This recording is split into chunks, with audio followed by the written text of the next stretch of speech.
Why deep it up when you can dive right in? Why let things simmer when you can cook up a storm? Why live life in half measures when you can live it to the brim?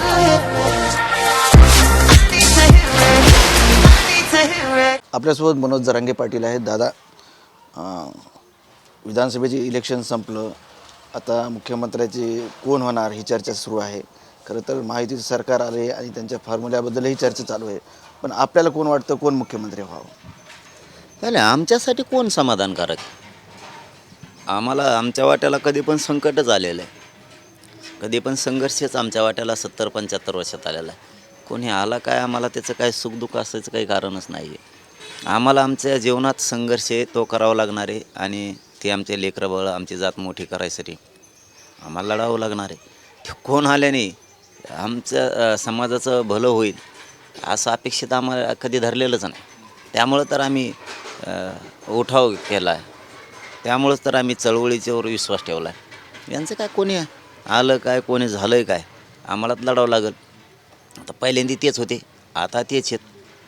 त्याच्यामुळं आम्हाला काय संघर्ष करावं लागणार. कुणी आलं असतं तरी आम्हाला लढावंच लागलं असतं. मी हे पहिल्या दिवसापासून सांगत होतो. त्याला काय सत्ता असती त्यावेळेस तेच होते. मराठ्यांनी त्या गुडघ्यावर टेकविलेलं आहे, मागच लोळविलं सगळ्यांना. आता तेच आहेत. आम्हाला काय नाही, काहीच वाटत नाही. हां सर, सासू खंदुशी असल्यासारखी जरा, हां एवढंच आहे फक्त. पण ते जनता आणते ठेप्याला त्या सासूला. हां ते काय एवढे हाताळायला काही अडचण नाही मराठ्यांना ते, कारण मराठ्यांनी त्यांना पाठीमागचे 5 वर्ष हाताळलं आहे. त्यामुळे इथून पुढं मराठी सहज हाताळते त्यांना. त्यामुळं कोणी आलं का आणि गेलं काय, आम्हाला काय त्याचं सोयीसुतक नाही. पण आम्ही मात्र आरक्षणासाठी प्रचंड मोठा लढा करणार आहे. आम्ही सोडणार नाही त्यांना. सामूहिक आमरण उपोषण बसणार आहे. देशात असं कधी झालं नसेल इतकं भव्य आणि ऐतिहासिक आमरण उपोषण होणार आहे की इथं किती बसतील तो आकडा नाही सांगता येतात. इतकं मोठं आंदोलन त्या मराठा आरक्षणासाठी होणार आहे आणि मराठी झुंजणार आहेत. पुन्हा एकदा कडवी झुंज देणार आहेत मराठी. मराठ्यांना कडवी झुंज द्यायची कोणाची शिकवायची गरज नाही पडत. मराठी ताकदीनं तयारी करायला लागलेत. राजकारण संपला विषय. आता ज्याला निवडून आणायचं आहे त्याला आणलं आहे, ज्याला पाडायचं आहे त्याला पाडलं आहे. समजा त्यांना जे सांगितलं होतं त्यांना जे करायचं ते जनतेने केलेलं आहे. आता त्यांचा विषय त्यांच्यासमोर त्यांच्या लेकराचा आहे. त्यामुळे मराठी सामूहिक उपोषणाच्या तयारीला लागलेत आता आणि आम्ही ते जिंकणार आहेत, ताकदीनं जिंकणार आहेत सगळे. आणि काय हे बघा काय असतं, निवडून येणाऱ्याने बी लय हुरळून जायचं नसतं आनंदात आणि पडणाऱ्याने सुद्धा लय खचायचं नसतं. हां लगेच गोरगरिबात सक्रिय राहिलं पाहिजे, कारण निवडून देणाऱ्याकडून बी गोरगरीब जनतेला अशी असती आणि पडणाऱ्याकडून सुद्धा असते. पडला म्हणजे काय, तू काय कोणाचं काय पाहुणा नाही म्हणून काय तू दिलं सोडून त्यांना अर्धवट. गोरगरिबाला सांभाळावं लागणार आहे. त्यांनी लगेच सक्रिय झालं पाहिजे. पडलेल्याने सुद्धा हां ताकदीनं सक्रिय झालं पाहिजे. त्यांनी सुद्धा गोरगरिबाच्या मदतीला लगेच धावून गेले पाहिजेत. रोज कामात राहिलं पाहिजे त्यांनी, रोज घराच्या बाहेर लगेच. पडला म्हणून काय घरात कवड लावून बसतो काय, आणि निवडून आले म्हणून काय 5 वर्ष तुम्ही काम करणार नाहीत काय?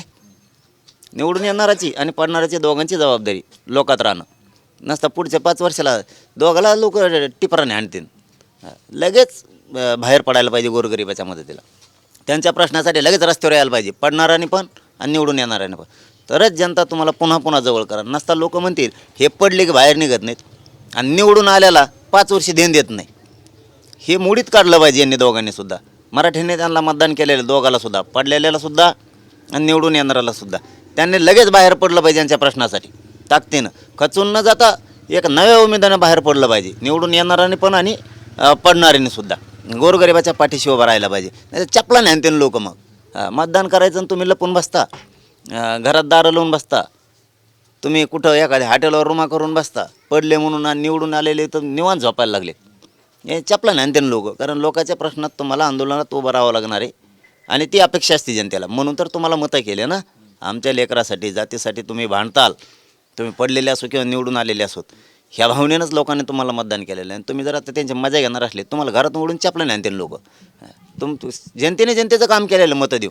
आता कुणी निवडून यायचं पडायचं ते त्यांचा विषय, समाजाने त्यांचं काम बरोबर केलेलं आहे. त्यामुळं दगा फटकन बेमानी कधीच जनतेशी केली नाही पाहिजे. नाही तर लोक सोडणार नाहीत.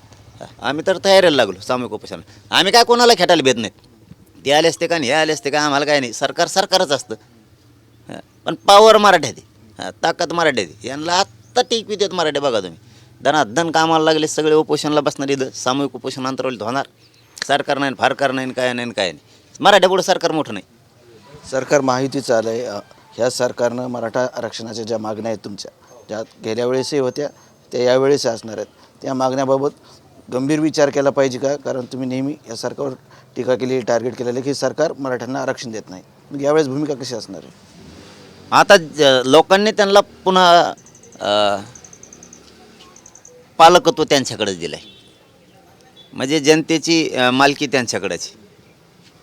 आणि मायबाप, या राज्यातला सरकारचा बाप ही जनता आहे.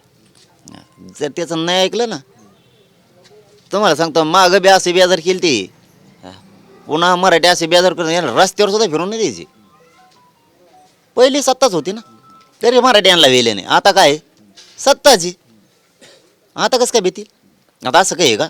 कमी शिटा आल्यावर बाबा कमी पावर असते, लय मोठे शिटा आल्यावर लय मोठी पावर असते, असं काही आहे का?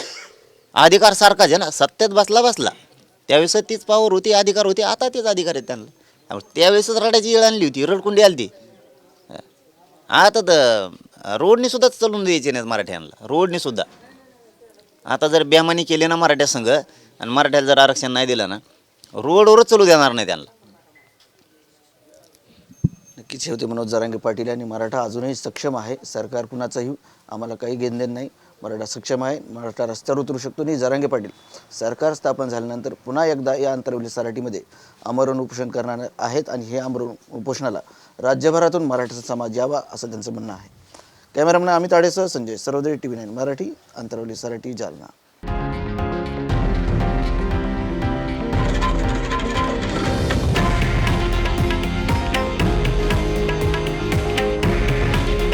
हे आहे देशातील नंबर 1 न्यूज नेटवर्क आणि आपण पाहत आहात TV9 मराठी.